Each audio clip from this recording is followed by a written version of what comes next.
Ibu kota memang keras, semua orang di dalamnya mesti berjuang dan berkorban biar tidak tersingkir, dan tidak semua jalan yang bisa dilalui itu terang benderang. Di sini saya akan menceritakan kisah hidup saya. Nama saya Nur Hidayati, tapi orang banyak yang tidak mengenal nama asli saya. Bapak dan Simbo memanggil saya Denok. Itu panggilan biasa untuk anak perempuan di kampung saya. Anak semata wayang, sekeluarga petani yang hanya sekadar cukup dalam kesehariannya. Sejak kecil saya diajari menari oleh Simbo, karena beliau sendiri waktu muda adalah seorang penari dan masih sering ditanggap kalau ada acara di kampung. Sayang, kehidupan kami yang damai di kampung terhenti ketika suatu hari saya dan Simbok mendapati bapak memutuskan mengakhiri usianya sendiri. Ternyata bapak sangat ketagihan dalam bermain taruhan dan judol, hingga memiliki hutang yang sangat banyak dan bapak tidak mampu bayar hutangnya itu. Kami jelas sedih karena bapak sudah tidak ada, tapi juga bingung karena beberapa hari setelah bapak dimakamkan, kami diusir dari rumah karena rumah kami disita orang-orang yang memberi hutang kepada bapak. Kami tak punya tempat tujuan, dan uang simpanan kami tak seberapa. Simbok akhirnya nekat mengajak saya pindah ke ibu kota, untuk mencari penghidupan. Denok, kita ndak bisa apa-apa lagi di sini, di kota kita bisa coba cari uang, mudah-mudahan di sana mendingan daripada di sini, kata Simbok.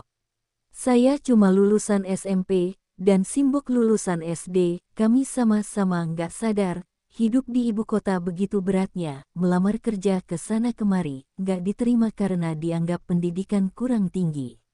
Cari kerja yang nggak perlu ijazah, saingan banyak sekali. Akhirnya, setelah cukup lama berbagai kesempatan yang ada, Simbok memutuskan untuk memanfaatkan keahlian kami. Dengan bermodal pakaian dan perlengkapan yang kami bawa dari kampung, serta radio bekas dan kaset-kaset musik tradisional yang kami beli dari pasar loak, dengan sisa uang, mulailah kami berdua menjadi penari jalanan. Waktu gadis-gadis seumuran saya di kota sedang bersiap-siap ujian akhir, atau menjalani tahun pertama kuliah, dan yang di desa menunggu dijodohkan oleh orang tuanya, saya mulai menjalani kehidupan baru menjajakan keahlian seni tari bersama Simbok. Awalnya, kami berkeliling ibu kota sekedar mencari keramaian di mana kami bisa memperoleh beberapa lembar rupiah demi menyambung hidup. Kami biasa mulai pagi menjajah di jalan ibu kota untuk mencari orang-orang yang mau kami hibur dengan tarian kami. Ternyata nggak gampang juga mencari uang dengan cara seperti ini, paling-paling yang kami dapatkan hanya cukup untuk makan kami berdua. Tidak di semua tempat kami bisa mendapat penonton yang bersedia membayar. Kadang-kadang kami malah diusir atau dihardik.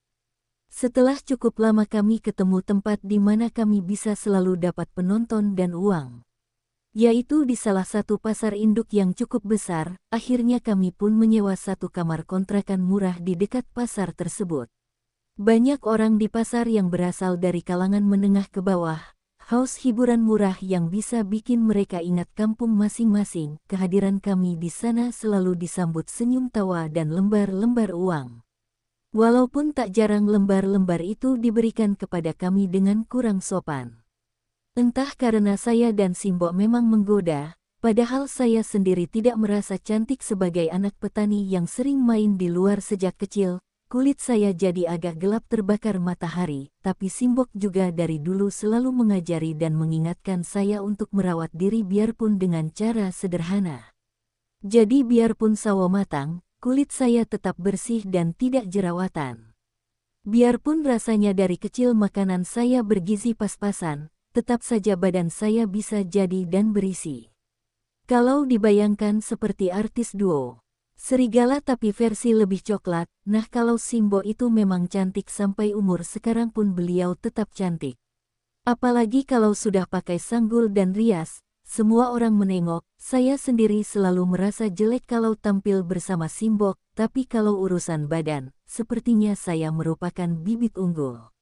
Namun, orang-orang yang biasa nonton kami, semuanya bilang saya cantik. Saya pikir itu sih karena Simbok yang mendandani saya. Waktu pertama kali didandani buat ngamen, saya protes kok repot amat rambut mesti disanggul, alis saya sudah tebal dibikin tambah tebal, bibir juga dikasih gincu warna merah mentereng. Saya waktu itu mengeluh kok sudah kayak pengantin aja mbok. Simbok menjawab namanya penari itu mesti bikin senang yang nonton. Lama-lama saya biasa juga memakai riasan seperti itu. 2 bulan kami menetap di dekat pasar, musibah datang lagi. Suatu hari saat kami ngamen, dan hendak nyeberang jalan, Simbok ketabrak mobil dan luka parah. Saya panik, orang-orang di sekitar rame-rame mengangkut Simbok ke rumah sakit, tetapi Simbok nggak tertolong. Simbok meninggal di rumah sakit setelah 2 hari 2 malam berusaha diselamatkan dokter di sana. Saya akhirnya sendirian di ibu kota sepeninggal Simbok, ditambah lagi uang habis untuk membayar rumah sakit dan pemakaman. Malah mesti berhutang kemana-mana. Seminggu lebih saya dikontrakan saja karena terlalu sedih. Setiap hari saya menangis sedih dan kesepian. Akhirnya suatu hari saya memaksa diri untuk keluar lagi, ngamen lagi, karena uang sudah habis dan saya juga mesti siap-siap dari tukang tagih hutang yang gak mau tahu kesulitan saya. Saya kembali siap-siap untuk keluar menari. Di hadapan cermin saya tata rambut saya sendiri dan berias diri, biar nggak kelihatan bekas-bekas menangis. Saya pakai lagi kemben dan kain saya. Pas keluar kamar, saya malah ketemu dengan ibu yang punya kontrakan. Si ibu nggak pakai basa-basi langsung nagih tunggakan 2 bulan. Saya nggak punya uang, jadi saya cuma bisa bilang maaf dan Simbok malah ngancam secara halus. Nggak apa-apa nggak bayar hari ini katanya, tapi besok kamu keluar dari tempat saya. Aduh kok nggak habis-habis ya cobaan buat saya.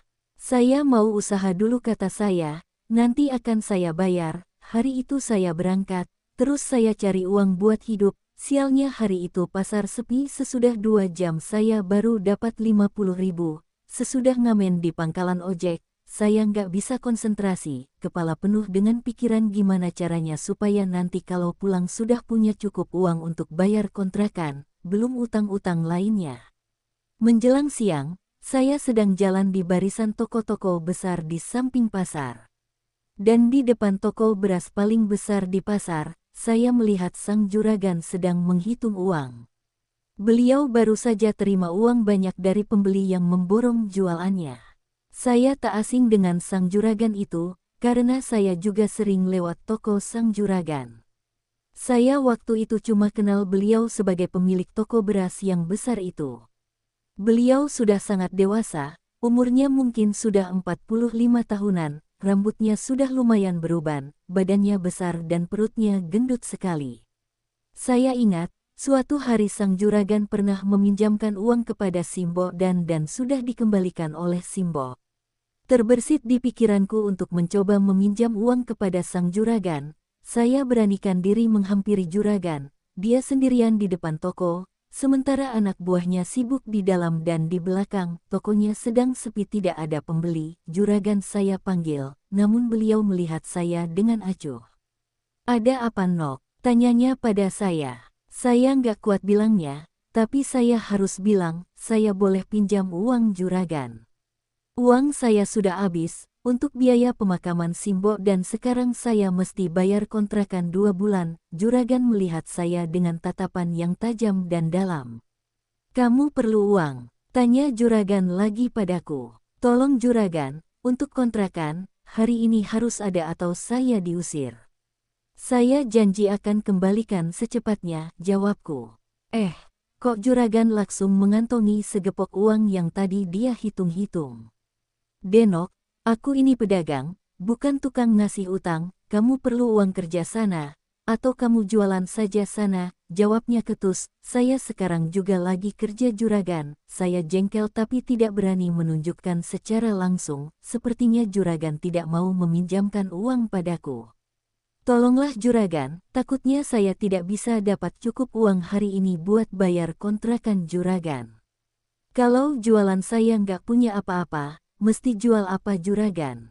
lanjutku. Tapi tiba-tiba tatapan juragan berubah jadi aneh padaku. Beliau mendekati saya, tangannya yang besar itu memegang bahu saya. "Siapa bilang kamu nggak punya apa-apa, itu bagus Denok," seloroh juragan sambil melirik tajam ke aset-asetku. "Aku mau kok ngasih uang seperlumu buat yang ada di dalamnya itu." saya kaget dengan bisikan juragan itu.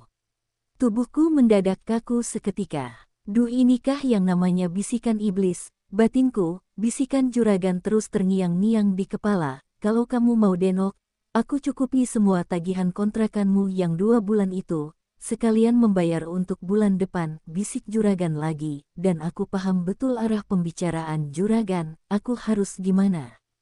Apa mesti dengan cara seperti ini? Tapi kalau enggak, bagaimana lagi? Yang ada aku bakal diusir dari kontrakan, dan ujung-ujungnya sama saja, saya nggak punya pilihan lain. Pertanyaan-pertanyaan itu bergejolak di batinku. Gimana, Nok? Tanya juragan lagi. Mau, juragan, jawabku berbisik lirih sekali karena sangat malu rasanya. Kalau saja nggak ketutupan bedak, mungkin sudah kelihatan mukaku berubah memerah. Juragan tersenyum kegirangan. Kamu ikutin saja kataku, nanti aku beri bonus ya. Kata juragan padaku sambil menggandeng tanganku naik ke lantai atas toko beras itu, yang merupakan rumah juragan. Aku baru tahu, ternyata juragan tinggal sendirian. Aku jadi penasaran, apa juragan nggak punya istri? Kami masuk ke rumah juragan. Aku terus memandangi lantai tidak berani mengangkat kepala. Tapi sekali-sekali aku ngintip ke sana kemari, melihat keadaan rumah juragan. Tiba-tiba di salah satu sudut ruangan rumahnya, ada foto yang menunjukkan juragan dengan seorang perempuan, istrinya kah? Tanyaku dalam hati. Juragan menggandeng tanganku masuk ke kamar tidurnya. Dia menyuruhku duduk, aku duduk sambil menundukkan kepala. Jantungku berdetak tak karuan. Bulu kudukku merinding. Telapak tangan dan kakiku terasa sangat dingin. Tiba-tiba juragan sudah berdiri di depanku kemudian memegang daguku dan mendongakkan kepalaku. Lihat aku sayang, ini cuma sebentar kok. Kemudian beliau taruh beberapa lembar uang 100 ribuan di sampingku. Aku menengok melihat uang itu besar sekali buatku, biasanya seharian aku ngamen tidak pernah dapat uang sebanyak itu. Gimana Nok, mau? Tanyanya. Mau juragan, jawabku sambil mengambil uang-uang itu dan menghitungnya. Ada 15 lembar uang 100 ribuan yang diberikan juragan padaku. Sekarang lihat aku Nok, aku menoleh. Alangkah kagetnya, ternyata juragan sudah tanpa lembaran pertahanan sama sekali. Kulihat jelas tongkat juragan. Tanpa sadar, aku menganga. Dan tiba-tiba juragan menyuapkan pisangnya kepadaku. Aku kaget, dan sempat tersedak. Namun sepertinya juragan mencoba mengatur ritme. Rasanya sangat aneh, namun aku tidak tahu lagi harus berbuat apa. Ku ikuti saja semua yang juragan lakukan, kapan lagi aku bisa mendapatkan kesempatan melunasi hutang-hutangku dengan waktu yang cepat. Biasanya saya dan Simbok mesti menari seharian sampai pegal-pegal buat dapat uang kurang dari paling banyak 150 ribu. Kulihat juragan tersenyum penuh arti padaku, jangan takut. Denok katanya. Juragan mengambil pisangnya, kedua tangannya memegang pundakku, kemudian juragan memintaku untuk melepas semuanya, lalu pelan-pelan aku diletakkan di sampingnya. Aduh buyar deh pertahanan saya, setelah itu juragan memulai ritual itu. Ini adalah pengalaman pertamaku. Baik pengalaman beritual ini dan juga pengalaman melakukan segalanya demi bisa bertahan hidup di ibu kota, aku harus mengikhlaskan mahkota yang selama ini kujaga. Juragan mulai dengan menjelajah asetku, juragan mulai dengan memainkan permen coklatku. Aku terbang dan merasa sangat geli. Tapi aku sangat malu. Aku hanya terbujur kaku menjalani ini semua. Kemudian pisangnya ia taruh di asetku bagian bawah. Awalnya terasa sangat pedas rasanya sampai-sampai aku meneteskan air mata. Tapi lama-lama rasa pedas itu menjadi nikmat juga kurasakan. Baru kurasakan ini semua. Juragan sangat pintar mengatur ritmenya. Hingga di suatu titik, seperti ada yang ingin terlepas dari dalam jiwaku. Aku terbang. Tak lama dari itu juragan menyelesaikan ritualnya. Selai cintanya tumpah di pipiku. Juragan lantas bergeser, dan bangun lalu berbenah diri sambil ngomong padaku, lumayan juga bisa dapat yang asli siang-siang gini, kalau kamu mau, cari uang itu nggak susah. Beliau jatuhkan lagi 10 lembar 50 ribuan ke dekat mukaku. Semua yang kudapatkan itu cukup buat bayar kontrakanku 3 bulan. Aku berbaring agak lama sampai akhirnya kekuatanku kembali, buru-buru aku berbenah diri. Aduh, tampangku pasti sudah nggak karuan, bedaku sampai luntur gini. Juragan terus duduk memperhatikanku. Beliau diam saja, aku pamitan dan buru-buru turun ke bawah. Di depan toko mulai ramai, beberapa orang pegawai juragan memanggilku tapi aku nggak berani menghadap mereka, apalagi pas acak-acakan begini. Setelah meninggalkan toko beras juragan, aku langsung ke kontrakan, ternyata ibu pemilik kontrakan sudah nangkring di depan kontrakanku. Tidak banyak omong, langsung kuberikan saja sebagian uangku tadi yang sekiranya cukup untuk bayar 3 bulan.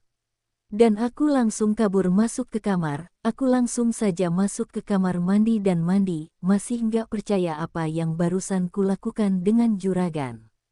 Barusan kuberikan semuanya pada juragan, diganti uang kontrakan 3 bulan, apa aku harus sedih atau malu? Sesudah hari itu tidak ada yang berubah dalam kehidupanku. Aku tetap mencari penghidupan dengan mengamen, tapi ada yang lain. Sekarang kapan saja kalau aku perlu uang, aku nggak lagi segan-segan menawarkan yang lain. Aku tahu ini nggak benar, dan harusnya aku berhenti, tapi godaan uang terlalu kuat. Aku si Denok penari jalanan yang berkemben merah, berbedak dan bergincu tebal. Saya juga menjadi semakin kenal dengan juragan, karena beberapa kali juga ritual itu kulakukan setelah ritual pertama itu dengan juragan. Dan akhirnya aku tahu, perempuan yang ada di foto bersama juragan itu ternyata istrinya, tapi sudah lama meninggal waktu melahirkan putra pertama putranya. Juragan selama ini kesepian, dan kehidupannya cuma aku mengurus toko beras aja. Aku jadi kasihan sama juragan, ternyata beliau sendirian juga seperti saya juga jadi tahu bahwa dulu sewaktu muda, dan masih tinggal di kampungnya, juragan pernah kepincut dengan seorang penari juga, cuma waktu itu juragan belum punya apa-apa, apalagi penari itu juga simpanan seorang camat, juragan cuma bisa nonton dan mengagumi dari jauh. Dan kata juragan, aku mirip dengan penari itu. Mungkin karena itu juga juragan selalu memintaku memakai pakaian dan perhiasan penari lengkap tiap kali beliau memanggilku. Aku juga ikut senang kalau bisa bikin juragan senang. Makin hari aku makin larut dalam kehidupan sebagai pengamen yang juga jualan kue lapis. Hampir setahun sesudah sepeninggal Simbok, dengan keseharianku yang berjualan banyak hal ini, aku baru tahu kalau ternyata aku hamil. Dan ternyata sudah menginjak 3 bulan, tapi tetap masih keliling menari. Saya seharusnya sudah berhenti, tapi saya bandel. Hingga suatu hari, aku pingsan di jalan. Aku tidak ingat pastinya ada yang melihat atau membantu saya, soalnya saat aku sadar di rumah sakit tengah malam, di samping tempat tidurku sudah ada juragan. Alhamdulillah, kamu sudah sadar Denok, syukur, kata juragan, sewaktu melihatku siuman. Juragan menangis, aku nggak bisa apa-apa karena masih lemah. Selanjutnya juragan kasih tahu, aku beliau dan anak buahnya yang membawaku ke rumah sakit dan memberitahuku bahwa aku keguguran. Juragan menyampaikan itu semua sambil menangis, beliau bilang jadi teringat istrinya, dan sempat sangat takut kalau aku bakal mengalami kejadian yang sama. Beliau menggenggam tanganku erat-erat. Denok, maafin aku. Kalau bukan karena yang pertama kali itu, kamu mungkin gak sampai seperti ini. Saya coba rangkul beliau sebisanya untuk menenangkan beliau. Gak apa-apa juragan, mungkin ini sudah jalan hidup Denok, kataku pada juragan. Denok gak boleh lagi seperti ini ya, mulai sekarang biar aku yang nanggung kamu gak boleh lagi jualan, biar aku nebus dosaku ke kamu. Aku cuma bisa berterima kasih atas niat baik juragan itu. Terima kasih juragan, kataku padanya. Jangan panggil aku juragan lagi Nok. Panggil namaku saja. Ibu kota memang keras tapi buat mereka yang gigih dan mujur, selalu ada jalan. Sesudah aku keluar dari rumah sakit, juragan melamar saya. Sekarang saya sudah jadi istri juragan dan kehidupan saya jadi jauh lebih baik. Waktu kondangan pernikahan, semua orang di pasar datang dan memberi selamat kepadaku. Si Denok penari jalanan berkemben merah yang sudah ketemu jodohnya, untungnya juragan termasuk dihormati di pasar. Dan semua orang tidak ada yang mempermasalahkan pilihan beliau untuk mengangkatku yang pernah terjerumus dalam ini. Kini hari-hariku dihabiskan mengurus juragan dan membantu juragan menjalankan tokoh beras juragan, dan aku sadar bahwa perbedaan umur kami itu jauh banget dan juragan juga sudah tidak muda. Aku berusaha menjalankan peran sebagai istri dengan sebaik-baiknya untuk juragan, tapi ada peran lama yang gak akan kulupakan. Sekali-kali kalau juragan minta, akan kukenakan lagi atribut penariku untuk menuruti keinginan juragan. Memang dulu penampilan penariku inilah yang membuat juragan tertarik padaku. Dan memang dengan berpakaian seperti itulah aku jalani pengalaman pertama kami itu. Jadi kenangan penting buat kami, waktu juragan didatangi seorang penari jalanan. Sekian dan terima kasih.